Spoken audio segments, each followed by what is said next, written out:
허락하신 하나님의 말씀은 예레미야서 25장 15절로 29절까지 말씀입니다. 이스라엘의 하나님 여호와께서 이같이 내게 이르시되 너는 내 손에서 이 진노의 술잔을 받아가지고 내가 너를 보내는 바 그 모든 나라로 하여금 마시게 하라. 그들이 마시고 비틀거리며 미친 듯이 행동하리니 이는 내가 그들 중에 칼을 보냈기 때문이니라 하시기로 내가 여호와의 손에서 그 잔을 받아서 여호와께서 나를 보내신 바 그 모든 나라로 마시게 하되 예루살렘과 유다 성읍들과 그 왕들과 그 고관들로 마시게 하였더니 그들이 멸망과 놀램과 비웃음과 저주를 당함이 오늘과 같으니라. 또 애굽의 왕 바로와 그의 신하들과 그의 고관들과 그의 모든 백성과 모든 섞여 사는 민족들과 우스 땅의 모든 왕과 블레셋 사람의 땅 모든 왕과 아스글론과 가사와 에그론과 아스돗의 나머지 사람들과 에돔과 모압과 암몬 자손과 두로의 모든 왕과 시돈의 모든 왕과 바다 건너쪽 섬의 왕들과 드단과 데마와 부스와 살적을 깎은 모든 자와 아라비아의 모든 왕과 광야에서 섞여 사는 민족들의 모든 왕과 시므리의 모든 왕과 엘람의 모든 왕과 메대의 모든 왕과 북쪽 원근의 모든 왕과 지면에 있는 세상의 모든 나라로 마시게 하니라. 세삭 왕은 그 후에 마시리라.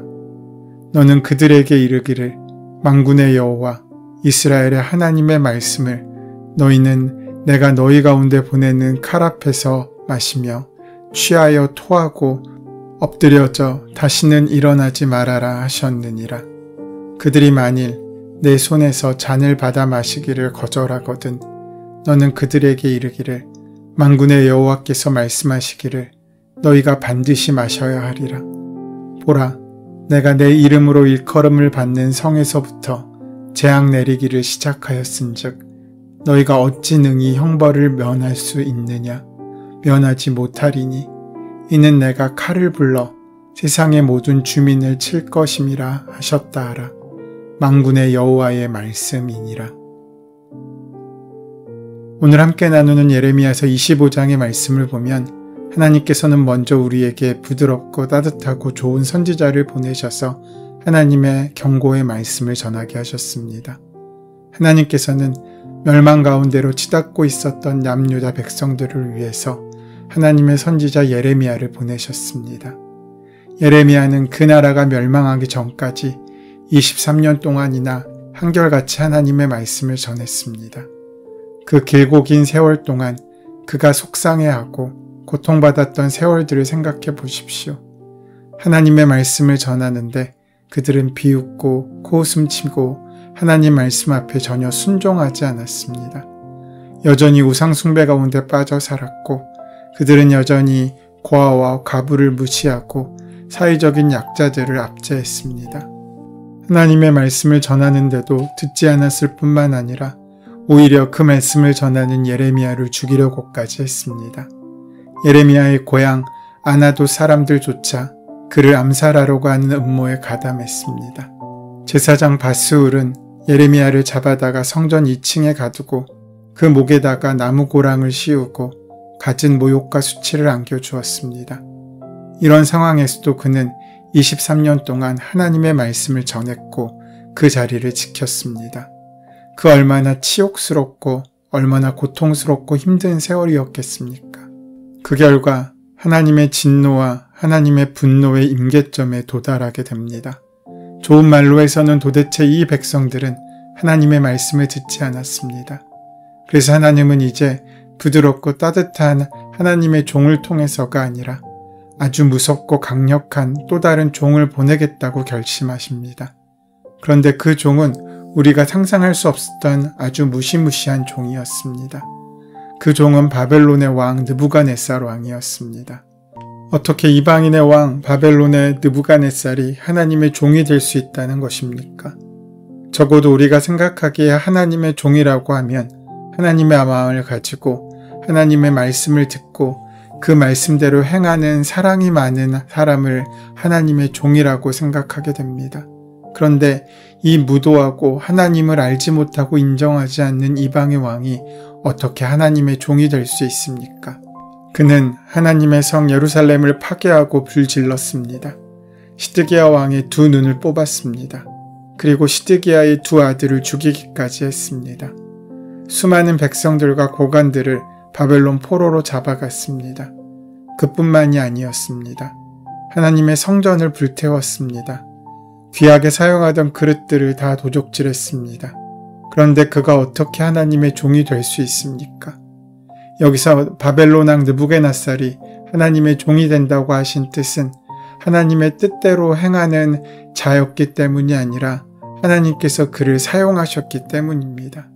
하나님께서 느부갓네살을 통해서 이루신 하나님의 뜻은 남유다의 멸망이었습니다. 그래서 바벨론 왕 느부갓네살은 그의 의지로 그의 생각대로 남유다를 탈취하고 불질렀다고 생각할 수 있지만 결국 그 모든 것은 하나님의 뜻대로 이루어졌음을 우리는 믿음의 눈으로 볼 수 있습니다.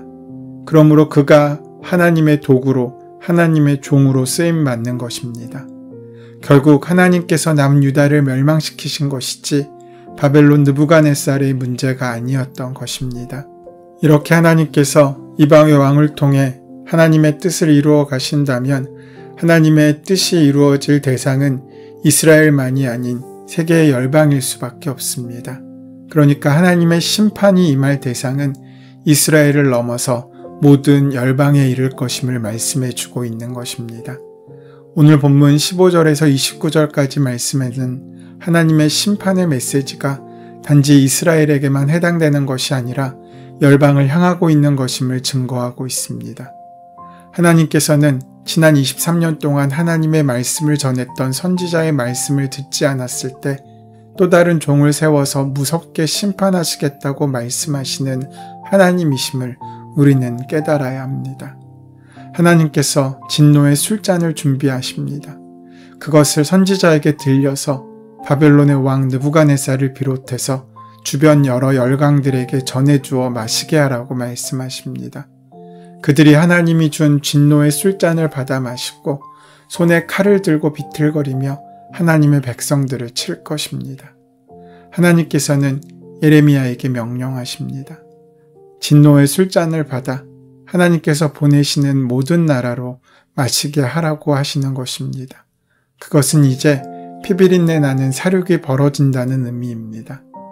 오늘 본문 19절에서 26절까지를 보면 느부갓네살 왕뿐만 아니라 남유다를 둘러싸고 있던 여러 나라들이 칼을 들고 유다 백성들을 칠 것이라고 예언하고 있습니다. 하나님께서 우리에게 기회를 주실 때 우리는 그 기회를 붙잡고 돌이켜야 합니다. 그렇지 아니하면 하나님의 진노의 술잔을 받아먹은 주변 열강들이 하나님의 백성을 칠 것이기 때문입니다. 그 진노의 잔을 마실 나라들의 목록은 유다로 시작해서 바벨론에 이르기까지 고대 근동 유다 주변의 모든 나라들입니다. 하나님의 진노의 술잔을 피해갈 수 있는 민족은 아무도 없습니다. 29절은 그래서 이렇게 말씀합니다. 보라, 내가 내 이름으로 일컬음을 받는 성에서부터 재앙 내리기를 시작하였은즉 너희가 어찌 능히 형벌을 면할 수 있느냐? 면하지 못하리니 이는 내가 칼을 불러 세상의 모든 주민을 칠 것임이라 하셨다 하라. 만군의 여호와의 말씀이니라. 하나님의 심판에서 벗어날 수 있는 나라와 민족은 없고 어느 나라도 하나님께서 주시는 진노의 잔을 거부할 수 없습니다. 만군의 여호와의 말씀과 정하신 뜻을 거부할 수 있는 존재는 세상에 결코 없다는 것입니다. 하나님께서 친히 당신의 백성을 심판하시기로 작정하셨다면 어느 민족, 어느 나라가 과연 그 심판에서 제외될 수 있겠습니까? 이스라엘을 포함한 모든 열방이 진노의 술잔을 마시도록 명하고 계시는데 이것은 하나님의 진노와 심판을 상징합니다. 여호와 하나님께로부터 오는 공의로운 진노와 하나님께서 정하신 심판을 피하지 못하고 그대로 받게 될 것을 예언하고 있는데 그들이 심판을 받지 않겠다고 거절할지라도 결코 피할 수 없을 것이라고 하십니다. 마찬가지로 아직 임하지 않은 세상의 마지막 날의 심판을 피할 자가 없음을 우리는 오늘 본문을 통해 깨닫게 됩니다. 사도 바울을 통해 두렵고 떨림으로 구원을 이루어 가라고 말씀하시는 주님의 음성에 귀를 기울여 오늘 우리 각 사람의 삶의 자리가 하나님의 진노를 일으키는 자리가 아니라 허리에 띠를 띠고 등불을 들고 말씀에 순종하는 자리로 바꾸어 갈 수 있어야 합니다. 오늘 본문에 하나님의 사명을 붙들고 감당하는 예레미야의 모습은 또 다른 선지자인 요나를 보내시는 장면을 연상하게 합니다. 우리가 잘 아는 것처럼 하나님께서는 요나에게 니느웨로 가서 회개를 선포하도록 명하십니다. 그런데 니느웨는 고대 아시리아의 수도였습니다. 유대인인 요다에게는 이방 땅이자 가장 위협적이고 원수지간이라고 할 수 있는 그 위험의 한복판에 있는 곳입니다. 그러니까 적국의 한복판에서 하나님은 요나에게 하나님의 계획과 말씀을 선포하라고 하십니다. 듣기 좋은 소리를 해도 모자랄 판인데 그 자리에서 그들의 심판을 말씀하고 외치라는 것입니다. 이것은 요나 보고 죽으라는 말과도 같습니다. 적국의 땅으로 들어가는 것도 어려운데 그곳에서 자신들의 잘못을 지적하고 회개를 촉구한다면 어떻겠습니까? 친구 간에도 잘못을 지적하면 화가 나고 안 보려고 하는데 하물며 원수 같은 그들은 어떠하겠습니까? 예레미야에게도 하나님은 비슷한 명령을 하십니다. 유대 땅뿐만 아니라 주변의 나라들에 대한 심판을 경고하는 말씀을 예레미야에게 전하도록 하신 것입니다. 예레미야는 심판의 잔을 들고 이웃 나라를 향해 나아갑니다. 이것은 일반적인 상식으로는 그냥 불구덩이에 기름을 쥐고 뛰어든 것과 다름없는 행동입니다. 물론 놀라운 사실은 하나님의 그 명령은 명령에만 그치지 않고 이미 예비하고 준비하신 결과라는 사실입니다. 우리의 입장에서 믿음은 무모한 것입니다. 앞이 보이지 않고 외통수 같고 돌이킬 수 없고 실패할 수밖에 없다는 두려움이 따르는 것입니다. 그러나 하나님의 입장에서 보면 그것은 결코 무모한 것이 아닙니다. 왜냐하면 이미 하나님께서 일하고 준비하시기 때문입니다. 하나님께서 예비하신 일들이기 때문입니다. 그 하나님의 명령은 당신의 제시와 예비하심과 준비하심을 동반하고 있습니다. 여호와 이레, 나를 위해 이미 준비하신 하나님이시기 때문입니다. 아브라함의 믿음이 그렇지 않습니까? 아들 이삭을 바치라는 하나님의 명령에 이삭과 함께 산에 오릅니다. 그때 이삭이 아버지께 묻습니다. 아버지, 불과 장작은 여기 있습니다만 번제로 바칠 어린 양은 어디 있습니까? 그때 아브라함의 대답이 무엇입니까? 번제로 바칠 어린 양은 하나님께서 손수 준비해 주실 것이다 라는 것이었습니다. 하나님께서는 예레미야에게 보라, 내가 내 이름으로 일컬음을 받는 성에서부터 재앙을 내리기를 시작하였은즉 너희가 어찌 능히 형벌을 면할 수 있느냐? 면치 못하리니 이는 내가 칼을 불러 세상의 모든 거민을 칠 것임이라 하셨다 하라. 만군의 여호와의 말이니라 라고 말씀하셨습니다. 예레미야는 23년 동안 자신에게 임한 하나님의 말씀을 부지런히 전했습니다. 이제 그들은 그렇게 예언하신 말씀의 고통의 세월 속으로 들어가야만 합니다. 그것은 아무도 거역할 수 없는 하나님의 계획입니다. 우리가 지금 우리에게 허락하신 말씀이 나에게 주신 것임을 깨달아 그 말씀에 순종하여 자신을 정결히 하고 회개함으로 돌이킬 수 있는 것이 우리에게 귀한 복이 될 것입니다. 오늘의 일은 오늘에 할 것이며 내일의 일은 내일 하게 될 것입니다. 사랑하는 여러분, 우리가 갈 길은 늘 평탄하지 않습니다. 때로 힘들고 어려운 길을 걸어야 할 때가 있습니다. 원수의 선에 들어갈 때도 있고 하고 싶지 않은 일을 해야 할 때도 있습니다. 내 생각에는 어렵고 힘든 일이어서 엄두가 나지 않는 일도 우리의 앞에 놓일 때가 있습니다. 그러나 그것만이 있는 것이 아닙니다. 어떤 일이든 간에 우리 앞에 놓인 문제들 속에는 하나님의 예비하심이 존재합니다. 이미 준비하시고 계획하신 하나님의 손길이 함께하고 있다는 것입니다. 우리는 문제를 보는 것을 넘어 우리를 위해 예비하신 하나님의 손길까지 볼 수 있어야 합니다. 높은 산이, 거친 들이, 초막이나 궁궐이나 주님의 예비하심이 존재합니다. 영광된 자리라도 예비하신 주님의 자리가 아니라면 지옥이 될 것이고 황량한 벌판이라도 예비하신 주님의 손길이 있으면 축복의 자리가 될 것입니다. 오늘 그렇게 우리가 살아가는 모든 시간, 모든 삶의 자리들이 하나님의 축복의 자리로 바뀌는 귀한 은혜가 함께 하시기를 소원하고 축원합니다.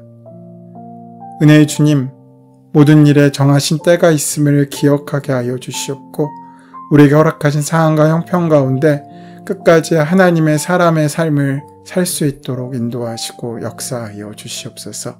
예수님의 이름으로 기도드립니다. 아멘. 이제 오늘 이 아침 우리에게 허락하신 본문의 말씀이 오늘 나에게 주신 하나님의 음성으로 만나질 수 있도록 본문의 말씀을 깊이 묵상하시고 함께 기도하는 시간 가지도록 하겠습니다. 함께 기도합니다.